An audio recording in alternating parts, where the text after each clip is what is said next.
ძალიან სასიამოვნო იქნებოდა, რომ რუსები არ ყოფილიყვნენ დაინტერესებული აი ამ მტარვალი რეჟიმის შენარჩუნებით.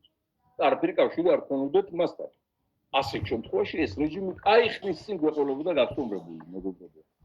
გავრილოვის ღამეს გავისტუმრებდით, უფრო ადრე 16-ში გავისტუმრებდით, 20-ში გავისტუმრებდით, 24-ში გავისტუმრებდით. ეხლა თქვენ რა გონიათ ის შეერთებულ შტატებში მეგობარი აქტი რატო გაჩერდა? ეხლა კი ვაგრიდიკებთ სენატორ მალინს, რომელმაც ხორდი დაადო ამ აქტს სენატში. იქ ის ვიკინგის რო არის უმრავლესობის ლიდერი სენატში, მასაც ვაგრიდიკებთ გაუგზავნეთ წერილიც დასანამუსებელი და სხვადასხვა. ესენი არაფერს შუაში არ არიან და არც ვიღაცამ დაწერა კიდევ რომ ფული განათებდეს. არც ფული არაფერს შუაში არ არის. მოსკოვის პაკეტში ვზივართ. უკრაინასთან დაკავშირებით რომ მიდის მოლაპარაკებები ტრამპთან, პუტინის, იქავართ პაკეტში, რომ საქართველო არის ჩვენი გავლენის სფერო და იქ მოქმედ რეჟიმს აჩვენებს. აი ახლა უნდა გითხრათ პირდაპირ ეს წარე რეალობა.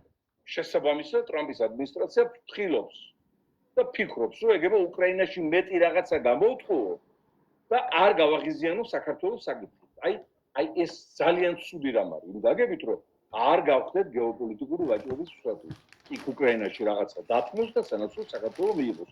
ეს საფრთხე მიმეორებ რეალური არ არის, მაგრამ ჰორიზონტზე ციეთ შანსს ეს ჰორიზონტი გადის ზანგეზურზე.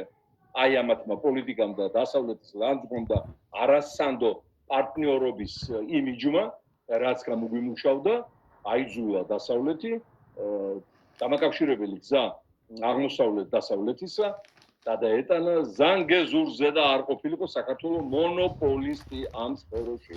ეს არის გეოპოლიტიკური კატასტროფა ჩვენთვის. ყველაფერს რო დავანებოთ.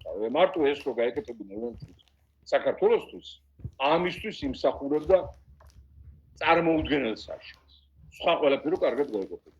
გეოპოლიტიკური ფუნქცია პირველად გვეკარგება აბრეშუმის გზის სახელით ცნობილ ცივილიზაციას.